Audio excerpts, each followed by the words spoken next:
नमस्कार, मैं हूं आपके साथ कविता राणा। पिछले महीने अगस्त में दो बड़ी आध्यात्मिक शख्सियत आमने सामने की आई। संत समाज में हड़कंप मच गया। तुलसी पीठाधीश्वर जगतगुरु स्वामी रामभद्राचार्य ने चमत्कार के नाम पर, आपको याद होगा, वृंदावन के प्रेमानंद महाराज को चैलेंज क्या किया, संस्कृत में शास्त्रार्थ करने की चुनौती क्या दी। संतों के बीच नाराजगी देखने को मिली। मामले की गंभीरता को देखते हुए जगत गुरु के उत्तराधिकारी और परम शिष्य रामचंद्र दास को फिर सामने आना पड़ा और फिर उनकी सफाई के बाद ही मामला शांत हो पाया। अब एक बार फिर जगत गुरु मीडिया की सुर्खियों में है। अब की बार तुलसी पीठाधीश्वर का गुस्सा तुलसी पीठ पर सवाल उठाने वालों पर फूटा है और जलते नेपाल के पीछे का कारण बताते हुए जगत गुरु ने योगी के गढ़ में पनप रहे मिनी पाकिस्तान का भविष्य भी दिखा दिया है। और इसी पर देखिए आज की ये सबसे स्पेशल रिपोर्ट। हत्या का पाप, जलता नेपाल, हिंदू राष्ट्र का और कितना इंतजार, योगी के गढ़ में मिनी पाकिस्तान। देखिए सिर्फ और सिर्फ धर्म ज्ञान पर। आज भी आम जनमानस को स्वामी रामभद्राचार्य की आध्यात्मिक और साहित्यिक यात्रा सभी को प्रेरित करती है। अपने अंधेपन को चुनौती देते हुए स्वामी रामभद्राचार्य ने शास्त्र ज्ञान के रास्ते सोचे खुद की एक अलग पहचान बनाई, और जिसका सबसे बड़ा सबूत उस समय देखने को मिला जब देश की सर्वोच्च अदालत में जगत गुरु ने अपनी गवाही में 441 शास्त्र प्रमाण के साथ राम जन्मभूमि पर मंदिर के होने के प्रमाण दिए, और जिसके बाद न्यायाधीशों ने यह माना कि सच में स्वामी रामभद्राचार्य में दैवीय शक्ति है। अब सोचे ना कि 75 की उम्र तक आते आते स्वामी रामभद्राचार्य ने इस समाज के लिए, जरूरतमंदों के लिए, हैंडीकैप्ड लोगों के लिए ऐसे ऐसे असाधारण कार्य किए हैं जिसके चलते भारत सरकार द्वारा पद्म भूषण से भी सम्मानित हो चुके हैं। तो 22 भाषाओं के यही ज्ञाता, 100 से ऊपर ग्रंथों के यही रचनाकार और दूरगामी दृष्टि के जनक स्वामी रामभद्राचार्य ने लोगों के बीच भारत के हिंदू राष्ट्र बनने की उम्मीद फिर से जगा दी है। जेनजी आंदोलन की आग में नेपाल को क्यों जलना पड़ रहा है और यूपी के गढ़ में कहां मिनी पाकिस्तान पनप रहा, इसको लेकर जगत गुरु की भविष्यवाणी और भविष्यवाणी में छिपी चेतावनी क्या है, आइए आपको आगे बताते हैं।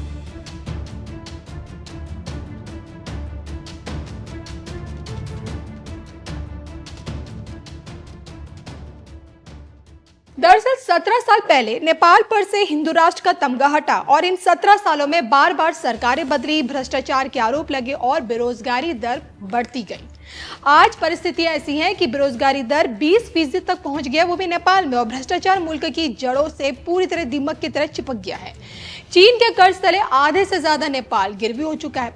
मतलब यह कि राजशाही के अंत से मुल्क को कहीं कोई ज्यादा फायदा नहीं हुआ और उल्टा हालात बिगड़े। और इन्हीं सब के बीच केपी ओली की दमनकारी नीतियों ने जैसे फेसबुक, इंस्टाग्राम, व्हाट्सएप जैसे सोशल मीडिया प्लेटफॉर्म पर बैन लगाया, नेपाली युवाओं के सब्र का बांध फट पड़ा और पिछले 3 दिनों से पूरा नेपाल जल रहा है। पद से इस्तीफा देकर केपी ओली छू मंतर हो गए हैं, लेकिन युवाओं का गुस्सा अब तक शांत नहीं हो पाया है। संसद से लेकर प्रधानमंत्री के दफ्तर और घर अग्नि में स्वाहा हो चुके हैं। अभी तक विद्रोह की चिंगारी में नेपाल धधक रहा है, लेकिन क्या आप ये बात जानते हैं कि इसके पीछे की असल वजह क्या है? मेरठ पधारे स्वामी रामभद्राचार्य ने अपनी इस कथा में एक ऐसे पाप का जिक्र किया है जो इस वक्त नेपाल भुगत रहा है।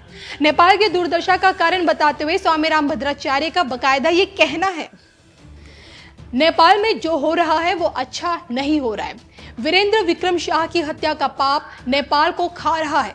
नेपाल कभी अमेरिका के हाथ बिक जाता है तो कभी चीन के हाथ बिक जाता है। भारत के इतना करने के बाद भी उसका आकर्षण भारत के प्रति नहीं है और हम चाहेंगे कि नेपाल सुख से रहे। और इसी कड़ी में जगत गुरु ने पश्चिमी उत्तर प्रदेश का मसला उठाया। उन्होंने वेस्ट यूपी में मुसलमानों की बढ़ती आबादी पर चिंता जाहिर की और उनकी माने तो वेस्ट यूपी मिनी पाकिस्तान दिन पर दिन बनता जा रहा है और इसलिए उन्होंने हिंदुओं से ज्यादा बच्चे करने की सलाह दी है और कहा है कि जो हिंदू बिछड़ गए हैं उन्हें घर वापसी करनी चाहिए। हालांकि अपनी इसी कथा में उन्होंने हिंदू राष्ट्र का भी राग आलापा। जिन लोगों को हिंदू राष्ट्र का इंतजार है उनके लिए जगत गुरु का साफ कहना है कि वक्त लगेगा लेकिन भारत हिंदू राष्ट्र जरूर बनेगा। भारत हिंदू राष्ट्र बने इसका प्रयास करूंगा, समय लग सकता है लेकिन हिंदू राष्ट्र बन जाएगा क्योंकि ये शताब्दी हिंदुओं की है। राम मंदिर आंदोलन में मेरी गवाही मुख्य भूमिका में थी।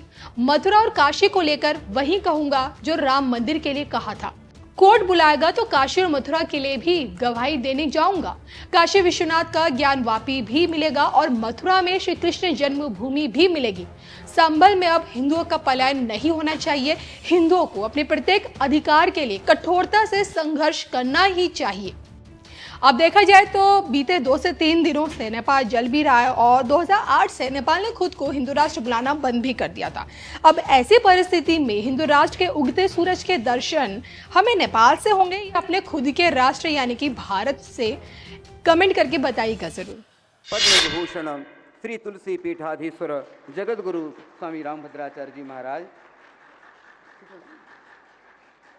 पुष्पमालार्पण कर रहे हैं। उसके बाद अभिनंदन पत्र पूज्य गुरुदेव माननीय प्रधानमंत्री जी को अभिनंदन पत्र अर्पित कर रहे हैं। अभिनंदन पत्र के माध्यम से पूज्य गुरुदेव ने अपना आशीर्वाद उसमें पिरोया है, जो माननीय प्रधानमंत्री जी को समर्पित कर रहे हैं। और अब रजत गदा जी माननीय प्रधानमंत्री जी को अर्पित कर रहे हैं। अत्यंत गौरवपूर्ण क्षण, जोरदार तालियों के साथ स्वागत कीजिए अपने यशस्वी विश्व के सर्वाधिक लोकप्रिय प्रधानमंत्री श्रीमान नरेंद्र मोदी जी का। मंच पर विराजमान हैं मध्य प्रदेश के माननीय राज्यपाल जी श्रीमान मंगू भाई जी पटेल। मैं उनके सम्मान के लिए आमंत्रित करता हूं श्री अभय चांडक जी मुंबई को। कृपया पधारें और माननीय राज्यपाल जी का पुष्पमाला अर्पित करके और स्मृति चिन्ह के रूप में श्री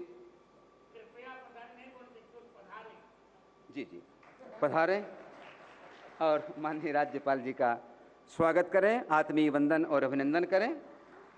मैं पुनः अभय चांडक जी से अनुरोध करूंगा, हमारे बीच उपस्थित हैं हमारे यशस्वी मुख्यमंत्री आदरणीय श्री शिवराज सिंह जी चौहान, उनका भी सम्मान पुष्पमाला अर्पित करके और स्मृति चिन्ह के रूप में राम दरबार की प्रतिकृति भेंट कर सम्मान करें।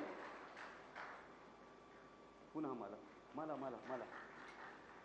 पुनः मैं इस सभा में जो परमाध्यक्ष हैं इस सभा की गौरव का अभिवर्धन कर रहे हैं, हम सभी के परम पूज्य आराध्य पूज्यपाद जगत गुरु भगवान, उनके सम्मान के लिए मैं मध्य प्रदेश के माननीय मुख्यमंत्री जी से निवेदन करूंगा पुष्पमाला अर्पित करके के पूज्य गुरुदेव का अभिनंदन करें।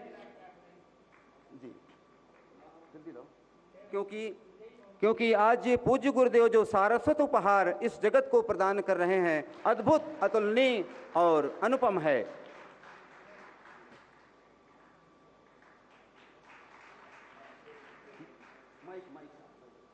अब मैं पूज्य पद्म विभूषण जगत गुरु रामानंदाचार्य स्वामी रामभद्राचार्य जी महाराज पूज्य गुरुदेव के श्री चरणों में प्रणति पूर्वक निवेदन करता हूँ, कृपया समागत अतिथियों का स्वागत करने, वाचिक स्वागत करने की कृपा करें।